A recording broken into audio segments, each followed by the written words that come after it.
Imagine a squad of soldiers standing in the belly of a transport plane, the metal groan of the aircraft a steady drum under the roar of engines.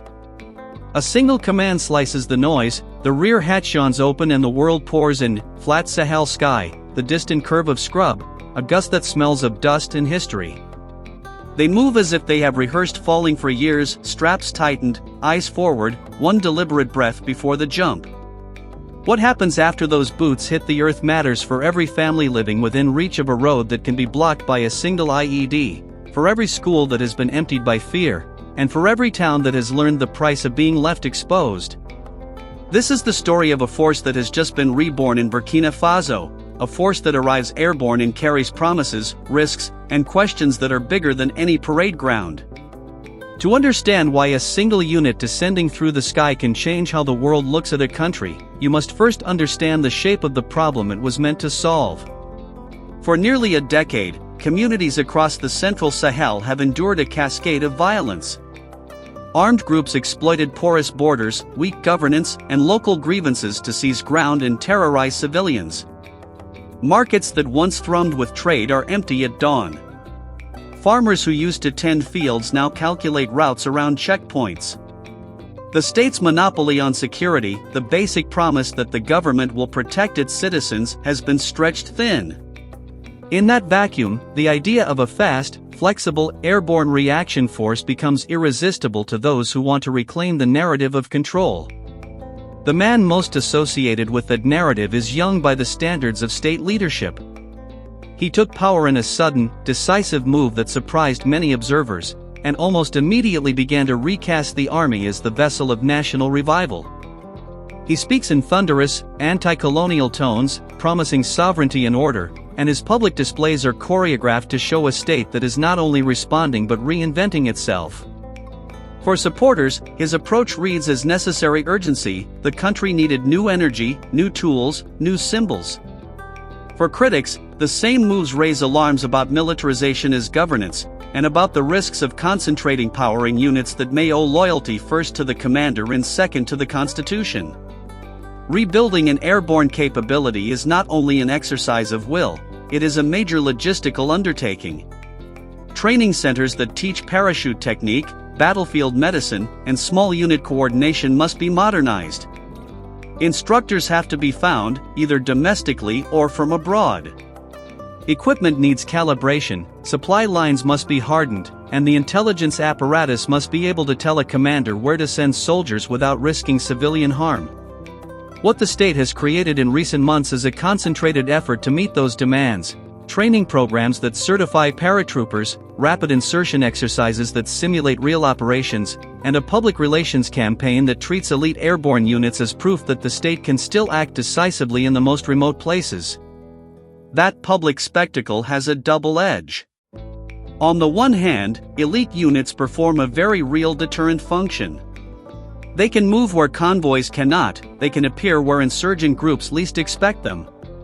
In a landscape where kilometers of bush can allow attackers to vanish overnight, the ability to compress time and distance is valuable. Demonstrations, well-trained teams parachuting into a staging ground, disciplined soldiers securing a landing zone, are tangible signs of state capacity. Neighbors and partners watch them, and, at least temporarily, citizens may feel safer where boots return to streets once empty. On the other hand, the creation of a new elite force can exacerbate old problems. Rapid expansions of capability require quick injections of resources, and resources create patronage. When a narrow set of troops is visibly favored in training, in equipment, in pay, other units can grow resentful. Command structures can fray if career paths and loyalties realign around personal patrons rather than institutional rules. The risk is not just rivalry, it is fragmentation. In fragile political environments, that fragmentation can accelerate instability rather than resolve it. The involvement of outside actors complicates this even further. In recent months, Burkina Faso has reached out to new partners for training and logistics, altering long-standing relationships and creating fresh dependencies. States that once provided certain types of support have been replaced or supplemented by other partners who offer fast, transactional assistance. For some policymakers in the capital, these partnerships solve immediate problems. Trainers arrive, schools of parachuting are staffed, and troops get certified faster than they could otherwise.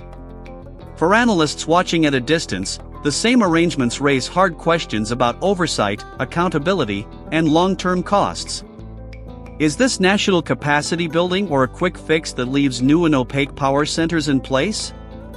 Beyond geopolitics, there is the immutable matter of civilian life. Every operation, however surgical its design, unfolds amidst people who already carry trauma. Families displaced by earlier waves of violence face return decisions when security operations declare an area cleared. Local leaders negotiate between welcoming a return of the state and demanding guarantees that their villages will not become battlegrounds. Humanitarian corridors and aid convoys depend on predictable behavior by all armed actors. If airborne insertions are based on imperfect intelligence, the likelihood of civilian harm rises. If operations prioritize speed over verification, mistakes can have fatal consequences. And tragic incidents, whether caused by misidentification, bad information, or careless planning, reverberate for years, deepening grievances and making communities more receptive to alternative authorities. It is important to pause and consider the difference between capability and strategy. Paratroopers give a commander options. They do not solve governance deficits.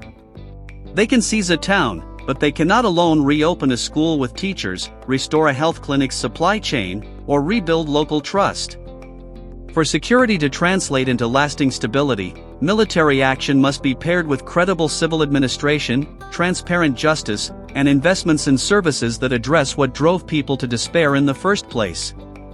When those pieces are missing, the military can create zones of temporary calm that mean little once troops leave. There is also a strategic ripple effect across borders. Burkina Faso is not an island. When a state introduces a powerful new capability, neighboring capitals react. Some may seek to match the move, others may try to cultivate partnerships to counterbalance it, and still others may deepen their cooperation with non-state actors who feel squeezed. In the Sahel's recent history, external interventions have often had mixed results. Short-term reductions in violence have sometimes been followed by messy retrenchments and new cycles of retaliation.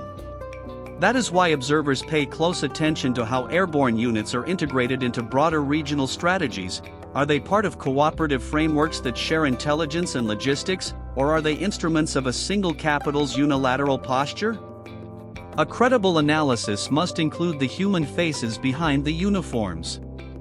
There are new paratroopers who volunteered because they believe they are protecting their children.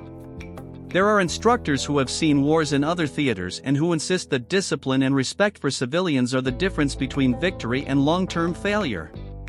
There are mothers in remote towns who watch the horizon and wonder if the next force to arrive will be liberation or another danger. These personal narratives do not simplify geopolitics, they root it. They remind viewers why policy debates matter in practical, heartbreaking ways. We must also think about the kinds of missions these units will actually perform. In some scenarios, they are used for quick reaction. A village reports an armed group nearby, and within hours a team is inserted to secure the area and help civilians move to safety. In others, they are used for surgical raids intended to neutralize leadership networks of militant groups. Both mission sets carry different risks and logistical demands. Quick reaction requires high-quality, real-time intelligence and tight coordination with civil protection. Raids require precise targeting and robust legal oversight. Misuse in either case can produce blowback. Transparency and accountability are essential guardrails. When elite units operate with little external oversight, rumors and grievances grow. Civil society groups, local journalists, and international monitors play a crucial role in documenting what happens on the ground. Where these actors are obstructed, the truth becomes harder to discern. Responsible statecraft requires mechanisms that allow for credible investigations when operations go wrong, and it requires an institutional culture in which soldiers understand their duty to protect civilians as primary. So what might success look like for a state investing in airborne capability? At its best, success combines rapid, precise security operations with clear timelines for transferring authority back to local administrations, a robust program to compensate and support civilians affected by operations, and a visible commitment to training that emphasizes human rights and medical response as much as marksmanship. At its worst, success is narrowly defined as battlefield trophies and televised parades, accompanied by a widening gap between elite units and the rest of society. For audiences watching from afar, these developments matter for several reasons.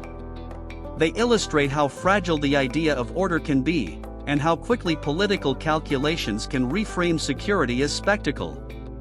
They reveal the limitations of force when unaccompanied by governance. And they show how new alignments and partnerships can shift the balance of regional power, with consequences for migration, humanitarian access, and the broader fight against violent extremism. Now, bring this conversation closer to home. If the question is whether airborne units will make ordinary people safer, the honest answer is, it depends. It depends on the quality of intelligence, the rules of engagement, the commitment to civilian protection, and whether those soldiers return control to accountable civil authorities. If the units are used primarily as a regime shield, or if they operate without transparent oversight, the likelihood that they will deepen cycles of suffering rises. If, instead, they are integrated into a comprehensive strategy that prioritizes protection, rebuilding, and justice, they can be one of several instruments that help communities reclaim stability. To close this segment, and to encourage conversation rather than applause or condemnation alone, consider these questions and bring them into the comments. Do you believe a country's security is best measured by the sophistication of its elite units, or by the quality of its schools and clinics?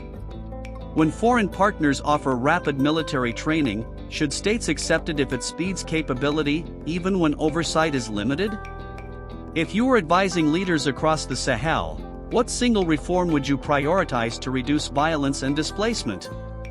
Your perspective matters, and the most useful debates are those grounded in evidence and the lived reality of people on the ground.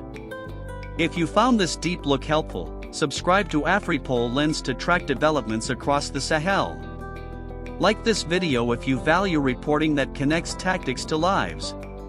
Leave a comment answering one of the questions above, read other people's ideas, and when you share new information, please cite your sources so the conversation stays grounded. We will continue to follow this story closely and bring updates that are verified and contextualized.